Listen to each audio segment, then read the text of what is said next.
Hey guys, real quick before the video starts, thanks for watching. Thank you guys for sticking with the channel after so much time. It's great to be back making videos and interacting with the community, and I've recently decided to follow through with something I started a while ago but never completed, and that is launching a channel Patreon. I know in my previous channel update I talked about potentially returning to Europe and being gone on another hiatus for quite some time, but that's on a bit of hold at the moment.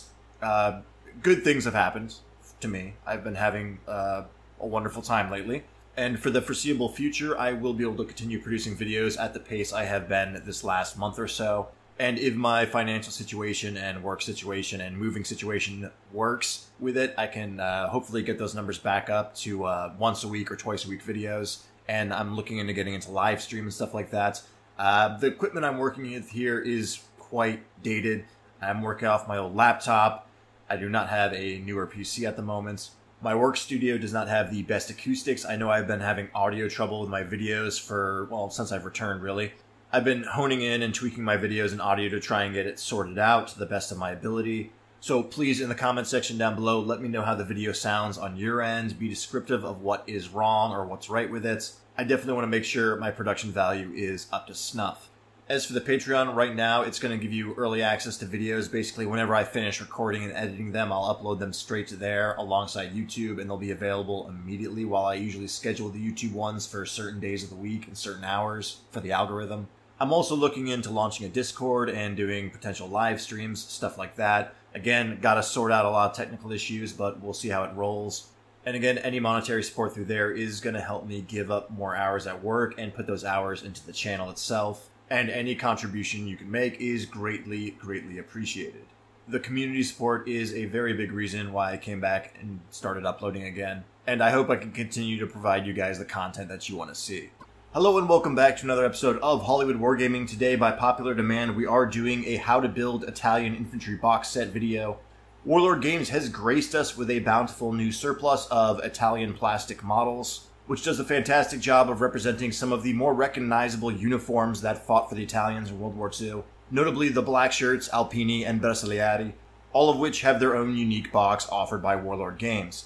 Now, if you're not familiar with Warlord Games kits, or you haven't done some of their newer kits like the British 8th Army stuff, you might not know this, but these are actually going to be the same sprue in all three of these boxes. However, the heads on these sprues are actually going to be different to represent the different headdress that distinguish these units in World War II.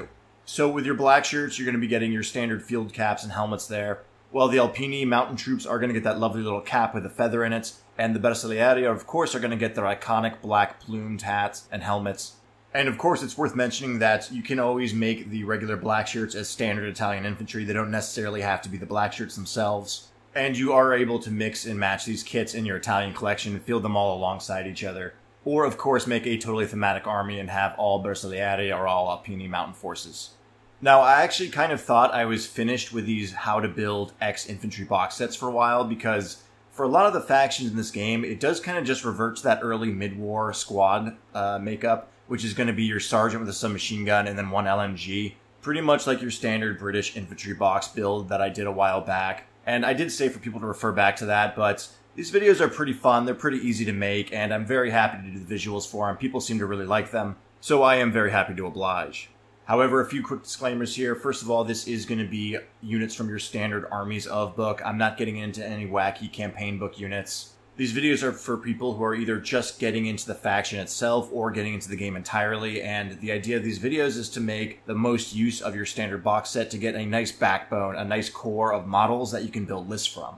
After that, I will say that because of how you can build the standard black shirt squads along with the standard Italian infantry and also Alpini, they're all going to be lumped into one group, while the Bersaglieri do have a few extra options, so they're going to be in their own slide. So we're going to do our standard black shirts, Italian infantry, and Alpini first, and then we're going to do our Bersaglieri next, although the variation really isn't too extreme. And lastly, in case you guys are new to these videos, a quick rundown of how they're going to work. It's basically going to be based off of whether you're buying one of these box sets on its own to start your faction, or if you're buying perhaps this box set in an army starter set, perhaps one that comes with additional models like some of those metal command models or support squads. So we are going to have two different ways to build this box set for both the Alpini and black shirts along with the Bersaglieri, so 4 different ways in total. Don't worry, it'll get less complicated when we actually get to the slides. So let's go ahead and jump in and take a look at our first build recommendation here. And this is going to be the basic infantry build if you want to go with something like black shirts, Alpini, or your standard Italian infantry. Now, the idea of the basic infantry build is that you're just trying to flesh out your core of troops and get some squads in there, and that you already have something to act as your command squad alongside this. Again, i.e., say you bought a starter box set and you have a metal officer and his cronies alongside him, who can act as your designated officer in the reinforced platoon, which we know is mandatory to make a legal list. And basically with this box set here, we're going to have a 10-man squad repeated 3 times over. And ultimately this build is going to be about as vanilla as bolt action squads get, but that's not a bad thing, because these squads are always going to be hardy and reliable. And I know a lot of players out there, including myself, who have cheated themselves by just underrepresenting these standard riflemen and trying to do wackier Warhammer moves with submachine guns and going for the kill, when you just need bodies on objectives, and putting out reliable pins at reliable distances. Now, that being said, the squad is not entirely toothless either. As you'll see, our NCO, our squad leader, is going to be carrying a submachine gun. Now, here I do have the FNAB pictured as it appears on some of the metal Italian officers, but most of the time you are going to see the Beretta M38, which is a pretty similar looking submachine gun, but it has a wooden stock that kind of goes up to the foregrip and over where the magazine well is. Ultimately, there's only 3 weapon types on these sprues, so I think you guys have the intuition to distinguish the submachine gun from the Mauser-style rifle, and then the abomination clubfoot that is the Beretta LMG. But after your NCO with that submachine gun, we are going to have 7 regular riflemen, nothing special to them, just good old reliable infantry. Now after that, we are actually going to have an 8th rifleman here, and this guy is actually going to be the loader for your light machine gun. And I always like to mark these guys by having them carrying something like an ammo box with a rifle on the sling, or perhaps pointing, or looking at a map, or doing something that looks a little bit more supporting. That way you can point to him on the battlefield and be like, that's my loader, he needs to be next to the LMG. But of course, if for whatever reason you don't feel like running an LMG in the future, you can always just use this guy as a standard rifleman, which is nice. He has a little bit of flexibility there. And perhaps if you use something like that pointing arm or the binoculars on him also, you can use him as a spotter, maybe for a future mortar or sniper that you're going to buy down the road. And of course, lastly here, we are going to have our Beretta LMG itself. This thing is pretty unmistakable, I'll say, in appearance. What a piece of junk! And ultimately did have a pretty poor track record in the Second World War. But fortunately, that is not constituted in the game of bolt action. It is a light machine gun with the same rules as all the others. I just really like to dog on it as a terrible service weapon. But there you have it, pretty cut and dry. You're going to have 3 squads of 10 men with your NCO carrying a submachine gun, and then a Beretta LMG, supported by 1 rifleman, who is the loader, and then 7 standard riflemen, for a squad of 10, repeated 3 times. Now, not only is this a really reliable way to build this box set if you're getting something like an Italian starter army, it's also a really good way to build your second box set you get for Italian infantry, as again, it is going to create the backbone of your collection and allow you to build a nice, comfortable list where you're not counting models to see whether, oh, can I make this squad? Can I make this? I need some more infantry here. I don't have enough riflemen, etc., etc. It's just a very healthy, hearty dose of infantry models. But that is going to move us along to our second recommended build option here, and this is going to be what I call the Specialist Infantry build. And basically, this is what you're going to do if you get this box set, and this lone box of 30 miniatures is going to be your introduction to the faction. It's also going to be a good recommendation for those hobbyists who have an aversion to working with metal models, be it through personal preference or just consistency throughout your collection, as this recommended build is going to give you a plastic command squad along with 2 squadrons and then also some leftover models here. Now, usually in some of the more complex sprues, you're going to have some special weapon teams you can build here, be it AT rifles, light mortars, bazookas, things of the like. But on these Italian sprues, they don't really have a whole lot of special weapons. There's only 3 weapon types, which are your standard infantry, and ultimately that's fine. But you will notice that this slide is going to be remarkably more simple than some of the other videos out there, say Germans with Panzerfaust and stuff like that. But on the plus side, that does give you more extra riflemen to work with to flesh out your core, which can be extremely useful when you have those lists you're building and you just need to cram in, say, an odd 60 or 70 points at the end. Having a little objective humper or fire support squad at the end there can be the cherry on top, provided you have the models for it. So basically with this build here, you are going to be building 2 of the squads that we saw on our previous slide. That's going to be 20 men to make 2 10-man squads. Again, these 10-man squads are going to have your NCO with a submachine gun, followed by 7 riflemen, 1 rifleman who is an ammunition carrier and loader for your LMG, and then of course the Beretta LMG itself. Again, your staple, standardized bolt-action infantry squad.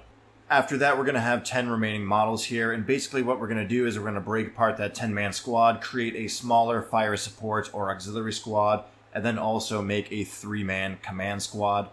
Now, that fire support squad is going to be 7 models and be pretty similar to your standard squad. Again, there's no special weapons to make with these bodies here, so it's just going to be extra models for your core infantry, which again is always helpful. We will have our NCO with a submachine gun, along with 4 standard riflemen, 1 loader, and then also another Beretta LMG. Again, we're really not getting too wild here, but that's what the kit provides. Now, in theory, you could take 3 of these models, including the Beretta LMG, and make a 3-man team on a single base to be a medium machine gun, but you really could just also do that by running the 3 individual models on their own. You don't need to glue them on the same base, but there's your special weapon if you're really looking for it here.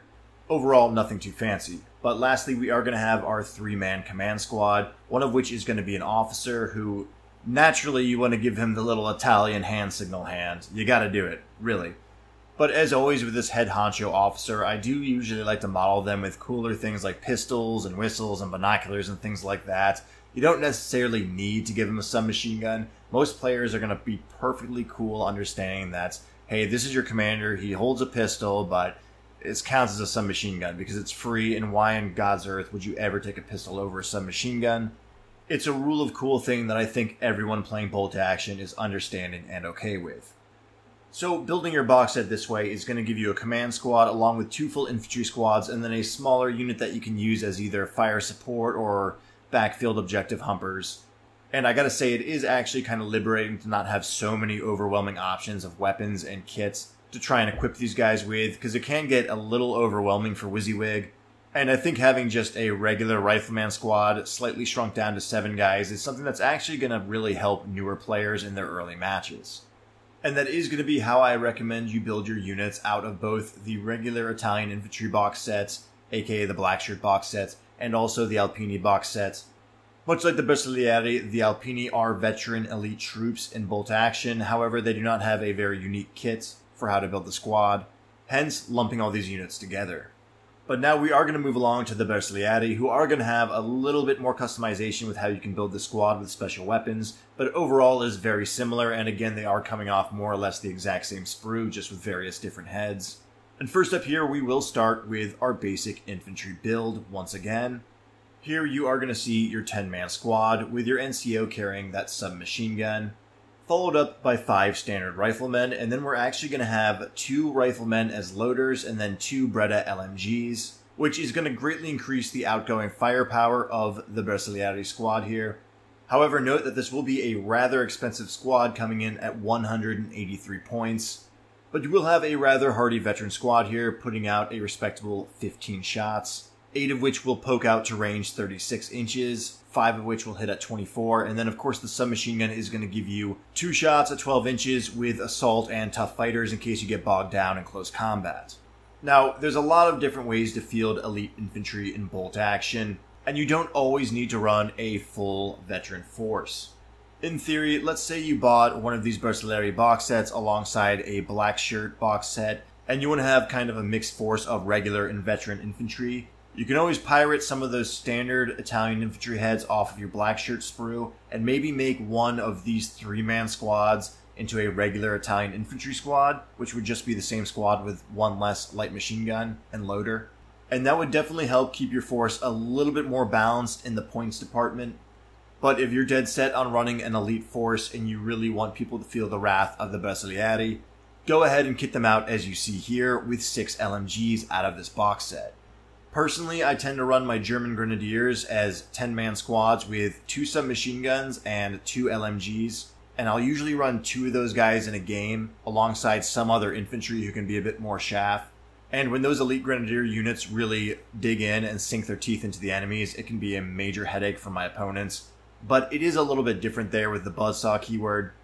But overall, my point is that having 2 elite infantry squads with 2 LMGs in each of them is definitely a solid, hardy backbone for an army. One that is going to get your opponent a little bit nervous and make them wish they brought more HE. But some matches, especially around the 1,000-point level, 3 units like that can get a little bit too expensive. But with that out of the way, we are going to move along to our Bersaglieri Specialist build. And again, this is going to be how I recommend you build this box set if you don't have any other models acting as your commander models. And this one's actually going to be a bit more fun and flexible when we get to the strategy end of things, when I start talking about what I like to call fire teams. But we'll talk about that when we get to the end. First of all, we're going to have 2 squads here, just like in the previous slide. 10-man squads, NCO submachine gun, 5 riflemen, 2 loaders, and you know the spiel by now, 2 Beretta LMGs. Now, after that, we are going to move along to our quote-unquote auxiliary squad, and you're actually going to see here that this squad is the same as in the previous recommended box set build, and there is a reason I'm not throwing in the extra Beretta here. And that's because sometimes you're just going to have lists where you cannot afford to cram 2 LMGs into every squad, and those extra riflemen are going to go a long way in just subbing them out. And I think you will find that sometimes a 7-man squad with 1 LMG can be just as durable as a 10-man squad with 2, simply because they're not going to be drawing as much heat. But let's say you went out and bought 2 boxes of Bersaglieri and you have more than enough riflemen. Yeah, you can go ahead and build that second LMG for this auxiliary team. But personally, I recommend having the extra riflemen lying around. They just definitely come in handy when you're really trying to cram stuff into lists. And lastly here, of course, we are going to have our 3-man command squad, which is going to have our lead officer along with his 2 cronies with submachine guns. As we all know, the submachine guns are free, so why would you not take them? But this is also a point where I'm going to deviate from the build and also talk about a little bit of strategy here with the Bersaglieri and those double LMG squads. One of my favorite things to do with my Germans is have 1 or 2 squads that are 5-man squads consisting of an NCO, 2 loaders, and then 2 LMGs. And these guys basically exist to sit in the backfield and poke out to that long 36-inch range, preferably in that 24 to 36-inch range, and kind of just kite the enemy infantry, harass them, put out some suppressing fire, and ultimately just be too small and too far away to deal with. I call these guys my fire teams, and it's a great way to just kind of pepper the board with pins without spending the extra points on fluffing the squad out with riflemen, as they won't need it really because they plan on making use of that range. As you guys might also know from my recent video, I do enjoy running my officers as 2-man units to confer the small team hit modifier. And in this build, you can take that 3rd submachine gunner from the command squad here and maybe break apart some of your Bersaglieri squads and create multiple smaller fire teams with an extra NCO with a submachine gun. And that's going to allow you to have multiple units that are pricey but relatively small and numerous and could put out a lot of pins throughout the course of a game. But ultimately, that is going to wrap up how I recommend building these new plastic Italian box sets. Overall, it's pretty straightforward and simple, which definitely has its own charm and I think is actually better for newer players. And going from things like late war Americans or Germans with all their different pieces of equipment to an army that's just more straightforward is very refreshing for a veteran bolt-action player. But let me know what you guys think in the comments section below. Do you agree with the build? Is there anything you would do a little bit differently? How do you feel about loading up your squads with LMGs like I recommended with the Bersaglieri here? I'm not going to lie, as a German player, it kind of hurts a little bit paying those 20 points when you're not getting the extra shot with Buzzsaw. Also, I'm a pretty big fan of my submachine guns, and it's hard to find a squad here that doesn't get more than 1. Or am I the virgin automatic weapon points pig while you guys are the Chad bolt-action rifle operators? As always, if you enjoyed the video, go ahead and leave a like, subscribe to the channel, turn on notifications, all the fun YouTube buttons. And as I mentioned earlier, I would really appreciate if you guys would go over and check out the Patreon and consider supporting the channel that way. And as always, until next time, take care.